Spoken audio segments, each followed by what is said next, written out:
remember one hearing where a congressman said I was missing the mission. It was to boldly go where no one had gone before. And we had to remind him that was, in fact, the Star Trek mission and not NASA's. But the NASA space allows for all this. In 1958, it was seen as really just another place to do business. And one of the things that I think business community is also going to be interested in is the value of this information we're getting about our blue marble. Welcome to the Space Angels Podcast, Episode 12, Dawn of a New Era. I'm your host, Chad Anderson, CEO of Space Angels, the world's leading source of capital for early-stage space ventures. You can find us on Twitter at Space Angels. In this podcast, we explore what is happening at the bleeding edge of entrepreneurial space and speak to the founders behind the companies at the forefront. The Space Angels Podcast is brought to you in part by our friends at Cosma Schema, the new space design and branding agency.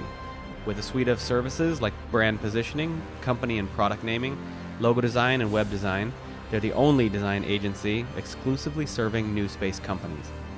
We recommend all our portfolio companies to Cosma Schema, and you can view their work at cosmaschema.com.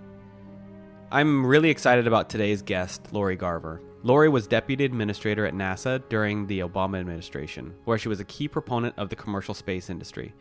She's a co-founder of the prestigious Brooke Owens Fellowship for Women in Aerospace, and is also the CEO of Earthrise Alliance, a new nonprofit organization which is joining the fight against climate change. Lori, welcome to the podcast. Hello. I honestly can't think of anyone more ingrained in commercial space from the beginning of it until now, and we are incredibly excited to have you on with us today. So, you originally worked at NASA in the 90s to 2001, which means that you witnessed the ISS launch in 1998 and the first long-term residents arriving there in 2000. And there was obviously a lot going on then. Space Adventures sent the first American businessman to the ISS, making him the first space tourist. And I understand that you attempted to secure your own space flight, did some of the training, flew out to Russia for that. Can you tell us a little bit more about that and what was motivating you and how far along you got? Sure, of course. Much of my space career has been focused on the commercial side of things. I come about that honestly because my first job in the community was at the National Space Society, which was merged with the L5 Society very early while I was there. So I had been there for 13 years when I went to NASA the first time in 1996, and we happened to have a NASA administrator who was very supportive of commercial space. I think that's one of the reasons he brought me on. He did not feel he was getting advice from a lot of the NASA bureaucracy and typical aerospace industry. And like the National Space Society, really understood that NASA had a role, and part of that role was to incentivize more U.S. companies to go to space. So we were working with a private sector individual who was paying money to fly a commercial experiment on space station. And when I left in 2001, because I had become a political appointee, so I had to leave, this individual reached out to me to try and get him to be able to fly with his experiment. So I took him on as a client. We went to Russia. We negotiated a great contract for him, and along the lines of his training fairly early on, he found out he was having a new business challenge. He's never wanted to be public about this. And so we had negotiated for a seat. It wasn't very far away, and the Russians turned to me and said, we need to find someone to fill that seat.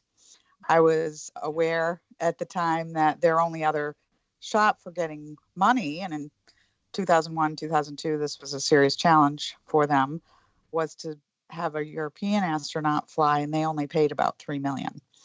So I ended up getting an agent, raising money through sponsorships, starting the training in Star City. Long story short, an agent of Lance Bass from InSync heard my story, connected it with Lance's response on an online chat about how if he hadn't been in a boy band, he would have been an astronaut, and offered Lance the seat.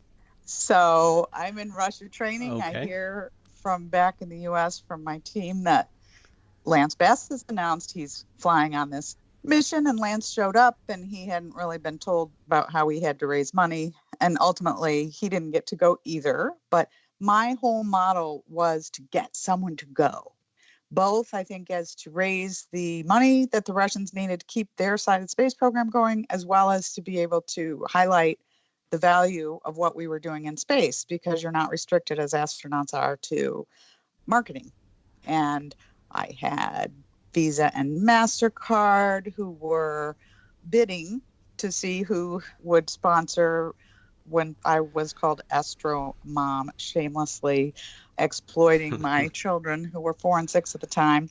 The flight was early November, so I was going to buy something in space. What does mom do when she goes to space? Shopping. And so they wanted me to make the first credit card transaction. There were many things like that. And as I said, was ultimately not to be, but I was very supportive of Lance going if he could, because he had, I thought, the ability even more than me to really not only give them more money, but to share with the world what we're doing on space station. And unfortunately, that didn't happen either. So bumped from your seat on a space station by a member of InSync. Who wouldn't have seen that coming? And so the way that it works is that they have a primary person that's in the seat, and then you have a backup in case someone doesn't go. Is that what you were training for? Is that what Lance was training for? Or was it for a primary seat? No, it was for a primary seat. It was going to be the fall of 2002. As I said, when I had negotiated for the seat, that was a primary seat. And I felt sort of bad because I don't think they had marketed it beyond that, because they thought my client was going. And, you know, the Russians, it's for sale. So even with a shortened training time, they felt they could do it. But you didn't let that stop you. You've continued to be an incredible advocate for entrepreneurial space. And you became the deputy administrator of NASA from 2009 to 2013 in the Obama administration. And it was right in the heart of the commercial cargo and commercial crew programs as they were developing, which were, of course, a key ingredient to the success of private companies like SpaceX and others. Can you tell us a little bit about how you became deputy administrator and what it was like to be there at the agency working on these transformative programs? Well, there's so many things that led to becoming deputy administrator of NASA. Primarily, I do think having worked at NASA as the head of policy in the 90s in the Clinton administration, I have a political science and economics background. I'm not an engineer or scientist, so this is how I come at space. And from my early days at the National Space Society, whose goal is to create a spacefaring civilization, widely held view from the very beginning that it was NASA's job to facilitate those kinds of things, not to do it themselves. And this made me different.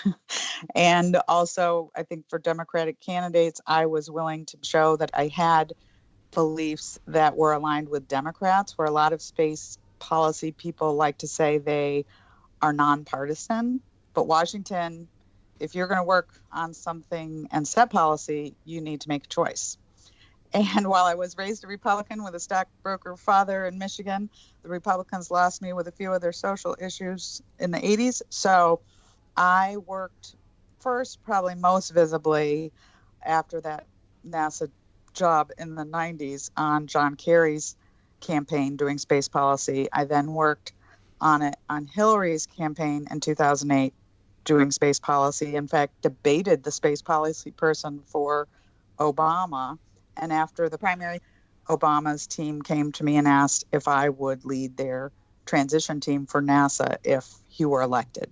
That happens in the summer before anybody knows who wins, and you quietly start building your team and your policies, and you've got a lot done ready for the day after the election in the case that your candidate wins. We were lucky enough to win. We started immediately, and during that time, they asked me what, if I were to serve in the administration, would I be most interested in doing? And my dad had always counseled me to ask for one thing higher than you thought you could get. And my dream job was chief of staff at NASA. So I said deputy. And they came back early February, said the president wanted to nominate me as deputy administrator of NASA. So we still had a few months worth of churn and getting a administrator before I could be public that May and confirmed in July. But that was the background. Interesting. Appointed the deputy before the administrator. Is that how it normally works? Or does it normally work away? Hard to know what's normal in presidential transitions because, of course, NASA administrators have continued before. Dan Golden was held over by the Clinton administration from being a Bush appointee, and then the second Bush administration even kept him a bit. There hadn't been a confirmed deputy in the Clinton administration, so we always had an acting General Daley. So the deputy has been used for different reasons, and Shannon Dale had been there before me and had no intentions of staying.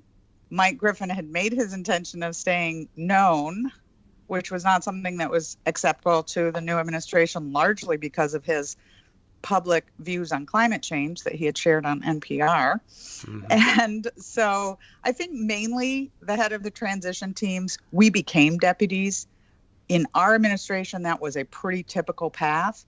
They had asked me for an administrator suggestions well before the inauguration, and I had provided those.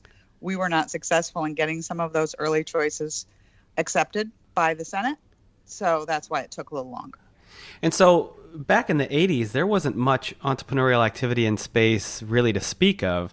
And then there was a few things developing, and then through the 90s, there was a bit. But things haven't really started to pick up until, we like to say from 2009 is where we draw the line in the sand.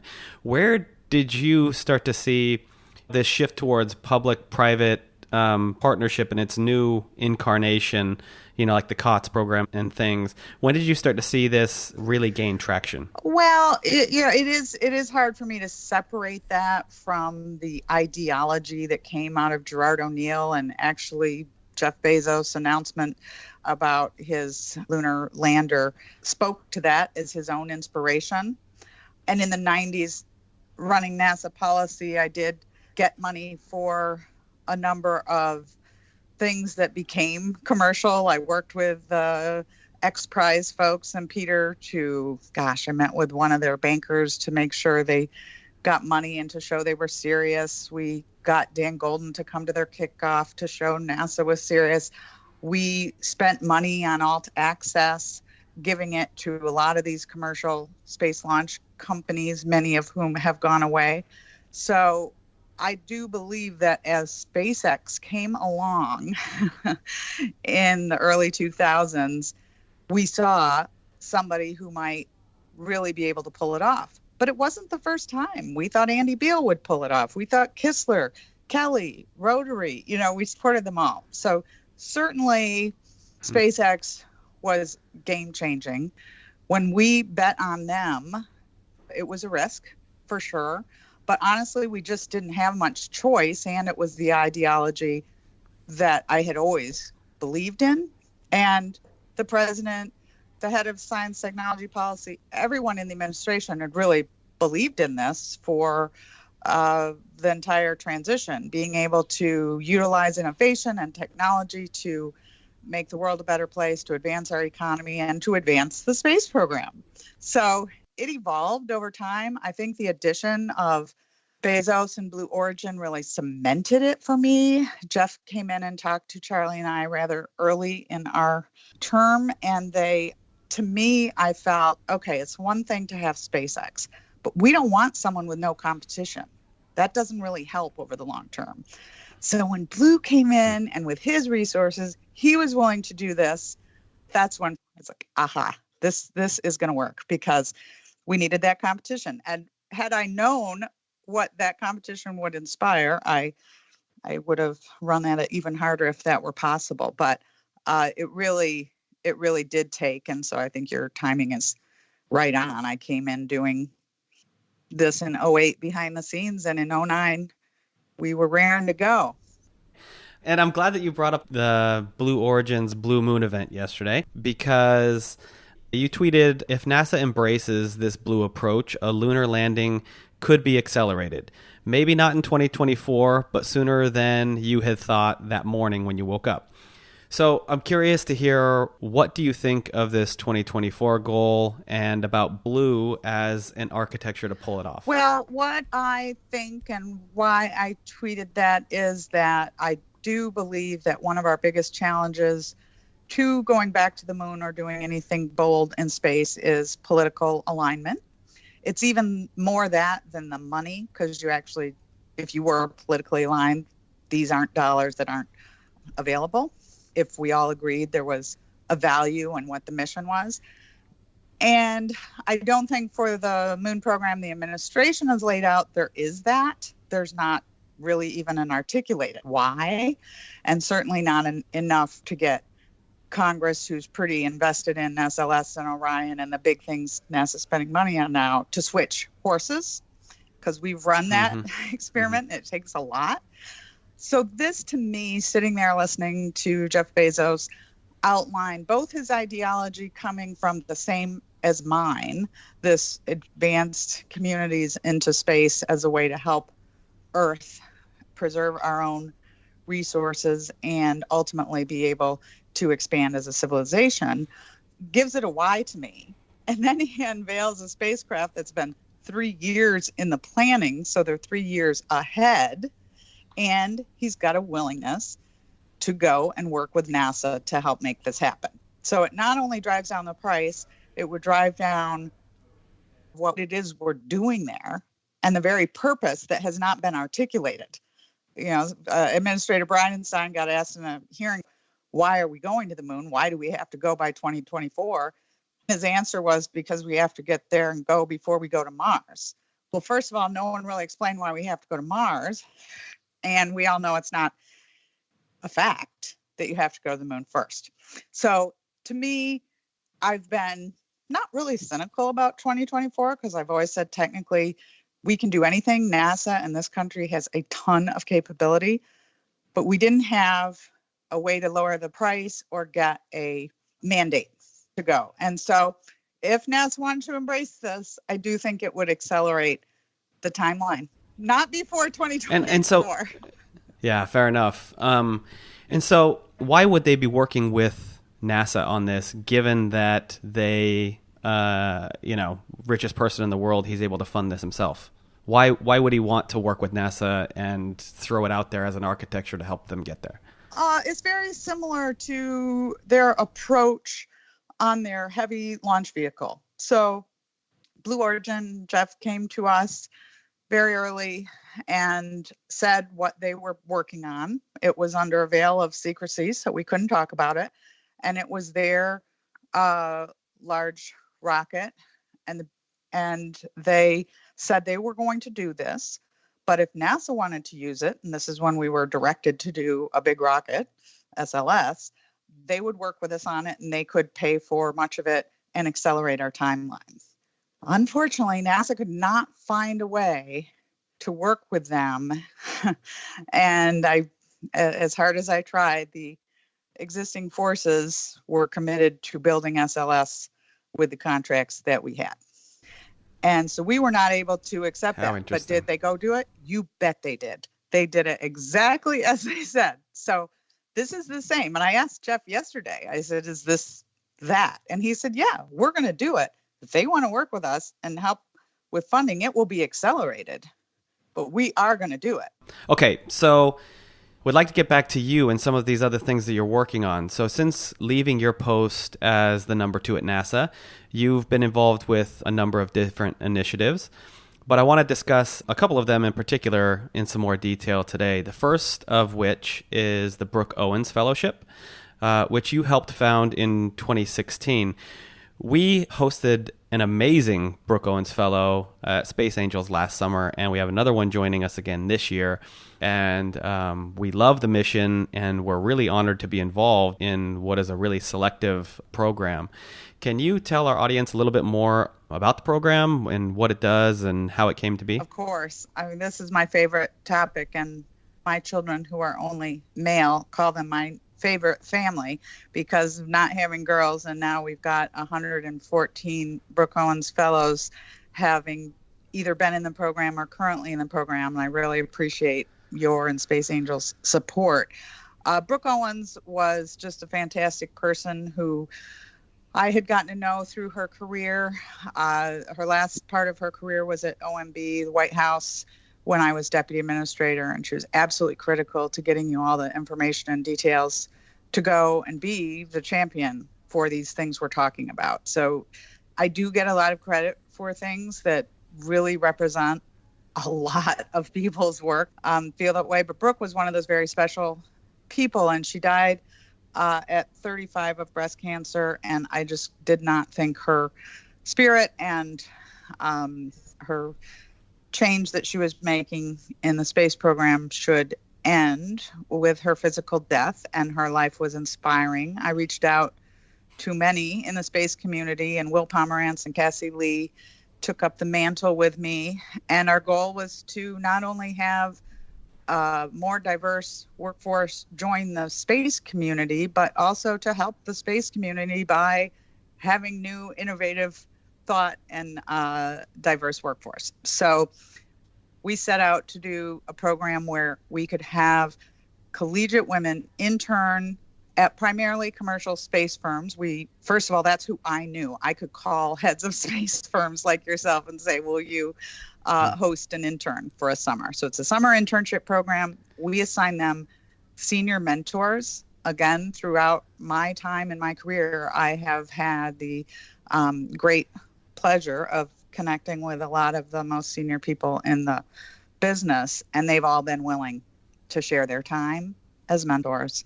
They have rallied. I'm so proud of the space community. All I really could have ever wanted out of being the position I was at NASA. I didn't get everything accomplished, but I feel like through these women and their careers, they're going to. And they come together once a year at this big summit in Washington. I have them to the house, and I've already started to get Mother's Day cards to Space Mom. I'm known as Space Mom to them. And they really, as I said, the community, embracing them, such as yourself and Space Angels, has been a joy of my life, because I do feel that my career was made more challenging by being a woman. I, of course, was often the only woman in the room, but mainly it's how my views were not accepted by many, because they aren't used to hearing something they don't want to hear from a woman who's more senior to them. And I cannot wait for that not to be the case for the next generation. Well, I have to tell you that we get as much out of this program as they do. And these are really exceptional young people that you're pulling together. And they are, without a doubt, going to do amazing things. So thank you for that. We're really, really happy to be involved. So you've touched on it a couple of times already, but you're a longtime advocate of Earth and climate science. And back in 2010, you addressed the UN on the peaceful uses of outer space. You also signed an Earth Science Satellite Agreement. Just last month, your latest project was announced, Earthrise Alliance. What does this organization do, and what made you decide to start it? Can you tell us a little bit more about it? Sure. Again, my 35-year career in aerospace has never been about the rocket or the widget. It's been about what the opportunity of going to space can allow us as a society, as humanity, and the benefits that we get when we go to space.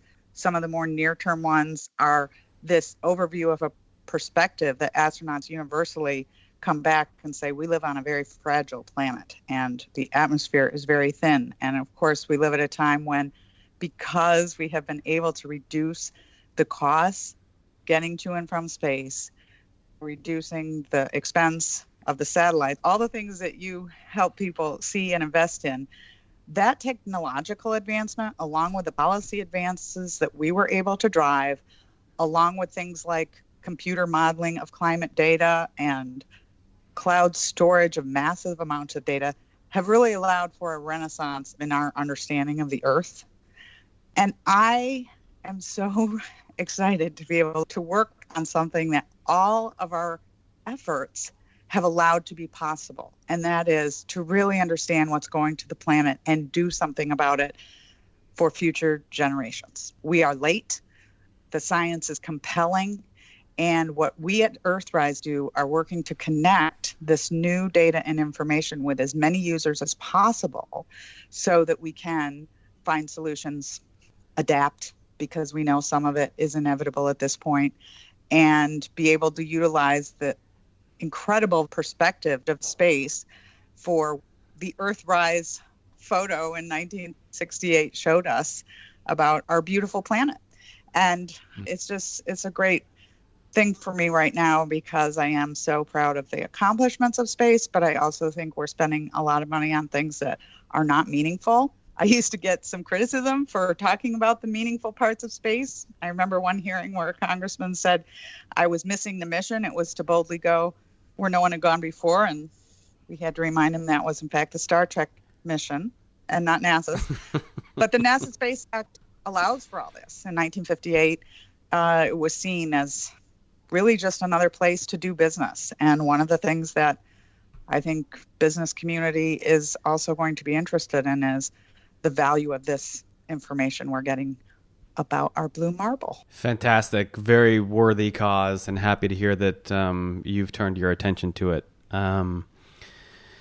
Lori, on this show, we like to say that there's never been a better time to get involved in space investing. For our last question, I'd like to ask if you could give us your personal perspective on that and which areas maybe you think are the most exciting.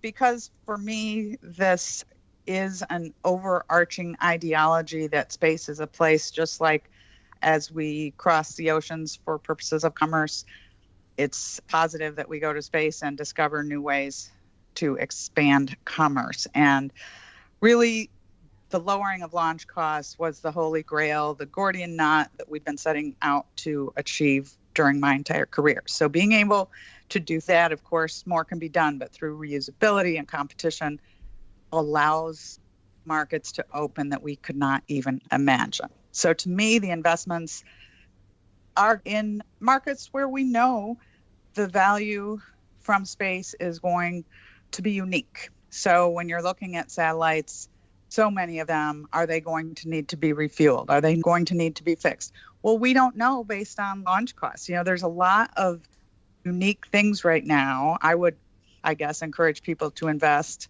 in a broad array of space activities. We know communications has been extremely profitable and important. Remote sensing, GPS. I'm a believer in the long-term benefits of things like mining the moon and asteroids to use resources to build habitats or other things in space, but those are a ways off.